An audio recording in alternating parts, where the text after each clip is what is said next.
Kalau orang itu memberi, oh supaya nanti Ibu Iin sebutkan di mimbar atau Pak Joner nanti kirim ucapan terima kasih, orang itu akan kecewa. Saya juga ketika orang tanya, Pak ada nomor rekening, saya tanya mau transfer ke mana? Mahanaim, saya minta nomor rekening ini, rekeningnya Mahanaim. Oh aku mau misi kemana? Ini nomor rekening yayasan ini atau proyek ini atau misi ini. Bapak Ibu Saudara tes aja nanti, pasti jawabannya begitu. Dan banyak beberapa teman-teman di sini ketika tanya, saya lakukan itu. Nah supaya apa? Supaya mereka lakukan dalam ketepatan.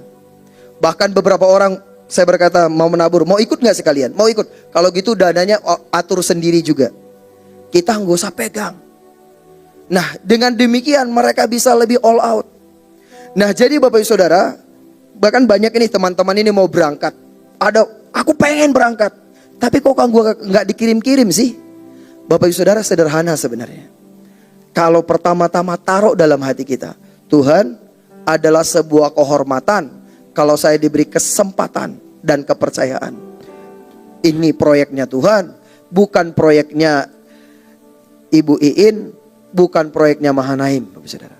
Cuman Tuhan percayakan disinilah tempat pembekalan, tempat di mana kita diutus untuk ke 34 provinsi. Ketika kita nangkap ini, hasilnya beda Bapak Saudara.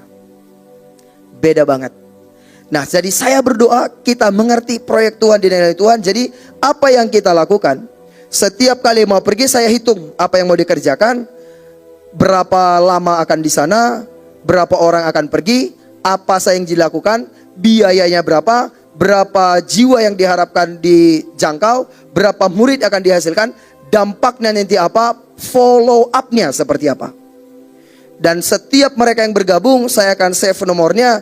Every morning akan saya kirim renungan, video, motivasi, every morning. Jadi sekarang saya punya lebih dari 12.000 yang terima renungan setiap pagi dari handphone saya, Bapak Saudara. Beda dari yang orang forward atau orang broadcast lagi. Dan renungan yang kita buat itu sudah diterjemahkan lebih dari 8 bahasa sekarang. Termasuk Mandarin, Hindi, Prancis, dan banyak bahasa yang lain. Dan sering banyak dari renungan itu pun saya ambil dari intisari daripada khotbah dari Ibu Panglima. Saya buat simple, yang satu layar saya kirim. Dan itulah sebabnya kalau kita mau pergi ke pulau-pulau atau ke bangsa-bangsa, tidak perlu basa-basi. Karena tiap hari sudah bangun tabungan hati, sudah bangun hubungan.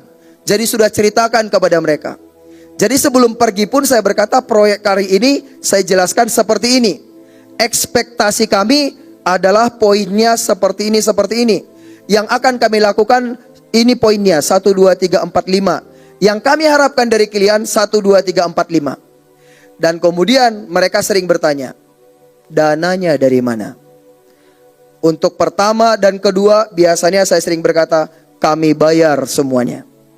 Tapi sekarang beberapa daerah mereka sudah tidak mau dibayarin, Bapak Saudara. Mereka berkata, kami juga mau ambil bagian. Jadi di putaran terakhir ini Bapak Saudara, kalau Bapak Saudara pergi kemanapun, ke pulau-pulau atau ke bangsa-bangsa, untuk saat ini kita fokus 34 provinsi dulu. Mari latihanlah kepada tetangga kita, di tempat sekolah kita, di tempat kerja kita, di lingkungan kita. Belajarlah memperhatikan, memuridkan 2-3 orang. Begitu bisa, sangat mudah kita memuridkan orang di pulau-pulau atau di bangsa-bangsa. Banyak orang berkata, gimana sih memuridkan itu? Mudah Bapak Saudara. Semudah ajak orang ngopi, semudah ajak orang sarapan bareng atau makan malam. Udah ngobrol aja bagi hidup. Mereka yang nyambung dengan kita, follow up mereka saja. Tidak perlu banyak. Dengan seperti ini, kita sangat cepat untuk membangun pasukan di seluruh Indonesia. Indonesia ini adalah 516 kota dan kabupaten dan 87.000 desa. Kami sedang mendata semua. Saya memang berharap dan berdoa untuk tahun ini semua sudah selesai. Dan kita akan mengadopsi per kota, kabupaten, kecamatan, sampai desa-desa. Dan itulah sebabnya kenapa kita butuh pelatihan di tempat ini, di mana saat ini kita diperlengkapi 4 kali dalam seminggu. Bapak Ibu Saudara bisa pilih, bisa datang 2 atau 3 kali, kalau bisa 4 kali lebih bagus. Dan kemudian setelah itu implementasikan di tetangga kita, di orang-orang di mana kita bisa ketemu. Dan disitulah nanti kita melihat yang firman Tuhan berkata, setiap perkara kecil dipercayakan perkara besar. Kalau kita berhasil di lingkungan kita, di tetangga kita, sangat mudah untuk berhasil di pulau-pulau atau di bangsa-bangsa. Jadi Bapak Ibu Saudara, ini yang saya lihat, ini yang saya alami. Jangan takut untuk adopsi satu daerah atau adopsi beberapa orang. Satu lagi mungkin untuk penutup begini Bapak Ibu Saudara. Hari-hari ini banyak sekali pelayanan-pelayanan minta untuk kita adopsi. Tapi sampai hari ini berapa banyak pun orang datang kepada kita, kita tampung. Baik anak sekolah, baik yang mau pelayanan, baik yang cari kerjaan, bahkan yang stres, yang kena KDRT juga, yang lansia, kita tampung, kita taruh tempatnya tersendiri. Dan kemudian beberapa orang bertanya, itu biayanya berapa lagi? Bapak Ibu Saudara, saya sudah melihat role modelnya. Contohnya apa yang Ibu Panglima lakukan, mengadopsi ribuan orang. Saya berkata, apapun yang Ibu Panglima buat, saya akan buat. Mungkin skalanya lebih kecil. Ibu Panglima adopsi ribuan orang untuk sekolah. Ya, saya juga adopsilah 25 dulu. Adopsi begitu banyak orang dalam pelayanan. Ya, saya juga adopsi ya 30 dulu. Dan kemudian kirim orang ke pulau-pulau, ke bangsa-bangsa. Kirim 300, 500 sampai 1000-an orang. Ya, saya juga kirim. Ya, 15, 20 dulu. Tapi kemudian saya mulai mengikuti jejak-jejak itu, Saudara. Dan kemudian yang orang tanya ini bagaimana pendanaannya? Kan selalu orang tanya begitu. Balik seperti yang tadi. Proyek Tuhan didanain oleh Tuhan. Karena Tuhan Yesus berkata seperti pemilik kebun anggur itu. Begitu dia suruh orang kerja di kebun anggur, dia sudah suruh mandor, tukang bayar untuk bayar mereka. Jadi Bapak Ibu Saudara, ketika Tuhan menyuruh Bapak Ibu Saudara dan saya pergi ke pulau-pulau atau ke bangsa-bangsa, Tuhan juga sudah suruh tukang bayar untuk proyek itu. Oh, Ibu In Tuhan suruh untuk bayarin. Belum tentu Bapak Ibu Saudara. Kalau seperti itu terus, itu kita terus jadi bayi. Kalau kita sudah bertumbuh dewasa, kita mulai belajar mandiri. Dan ini yang saya pelajarin. Bahkan satu lagi, ini yang baru pengertian yang saya dapat beberapa bulan yang lalu Bapak Saudara. Di zamannya Obama itu presiden, dia itu pernah bawa 10 surat utang dari 10 negara ke PBB. Dia berkata ada 10 negara yang berhutang ke Amerika katanya. Karena mereka belum sanggup untuk bayar, kami juga nggak minta mereka bayar. Tetapi oleh karena surat utang ini, saya minta dolar dicetak untuk Amerika. PBB setujui, di ACC ke IMF, IMF beritahu ke World Bank, transfer ke Amerika. Karena apa? Ada surat utang. Satu lagi Bapak Saudara, di Indonesia ini ada namanya pedagang obligasi. Ada cuma 9 di Indonesia. Yang mereka lakukan itu ada 2 yang penting. Pertama, beli utang negara. Yang kedua, mereka menolong bank. Masalah bank itu biasanya cuma 2. Kebanyakan dolar atau kekurangan dolar. Dan bank gak bisa langsung beli ke World Bank, gak bisa. Atau beli ke Citibank, gak bisa. Mereka melalui obligasi ini. Dan kemudian surat utang itu aman sekali. Nah dari situ oleh karena ada hutang, mereka boleh diberikan dana. Itu yang Tuhan Yesus berkata dalam Lukas 10. Barang siapa memberi segelas air minum saja kepada orang paling hina ini, oleh karena namaku, dia telah melakukannya kepadaku. Dan di dalam Matius 25, kambing dan domba, apa yang engkau sudah lakukan kepada orang ini, melakukannya untuk aku. Artinya kalau kita semakin mengadopsi banyak orang, memberkati banyak orang, kita menerbitkan surat utang untuk surga. Surga gak pernah jatuh tempo bayar utang Bapak Saudara. Surga tidak pernah one prestasi. And then surga membayarnya lebih, mungkin ratusan ribuan kali lipat. Itulah alasannya kenapa saya tidak pernah takut adopsi berapa banyak orang pun. Saya bilang saya siap untuk adopsi. Kurang tempat, tempat Tuhan berikan. Enggak ada orang yang baik-baik memberikan tempat buat kita. Preman kasih 5 ruko gratis buat kita, Bapak Saudara. Kalau sudah Tuhan yang perintahkan, iblis pun taat, Bapak Saudara. Oleh karena itu, ini very simple. Ini saya cerita hal yang dunia yang memang itu real, dan itu berlaku di alam roh. Itulah sebabnya kenapa saya tidak pernah takut. Dan kemudian orang berkata, ini nanti bagaimana? Saya bilang, saya nggak ngerti. Saya ngerti satu langkah, saya melangkah satu langkah dulu. Habis itu Tuhan kemana lagi? Nanti Tuhan tuntun. Bagaimana kita berharap Tuhan tuntun 1000 langkah? Orang Tuhan suruh melangkah satu langkah aja kita nggak melangkah. Sama seperti ketika Tuhan perintahkan kepada Abraham, pergi.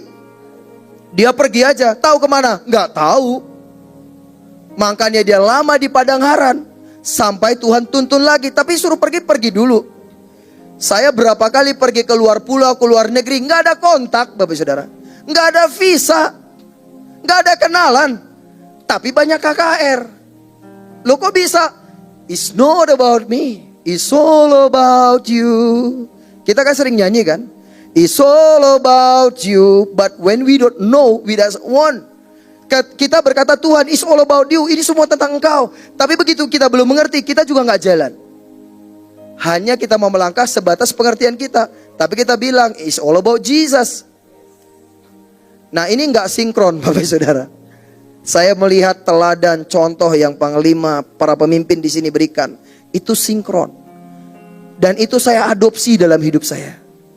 Saya bilang sama Ibu Panglima, saya tidak hanya mau menikmati fasilitas yang Tuhan sudah berikan, tapi saya bilang saya mau terima impartasi, bangun koneksi. Nah oleh karena itu Bapak Saudara, semua apa yang menjadi visi yang Tuhan taruh dalam hati Panglima, kita adopsi semuanya. Walaupun semua kita gak mampu, kita ambil beberapa yang kita bisa. Itu yang kita lakukan. Ini yang saya lihat Bapak Saudara. Ini yang rema yang baru saya dapat 3 bulan lalu sebenarnya, yaitu tentang utang negara. Satu lagi Bapak Saudara, satu lagi. Waktu kita ibadah, waktu itu sebenarnya Ibu Panglima lagi khotbah di Hanike. Jadi Ibu selalu bilang sebelum ada khotbah hamba Tuhan atau selesai khotbah, kamu ngomong dulu 5 menit. Waktu itu kita lagi praise and worship.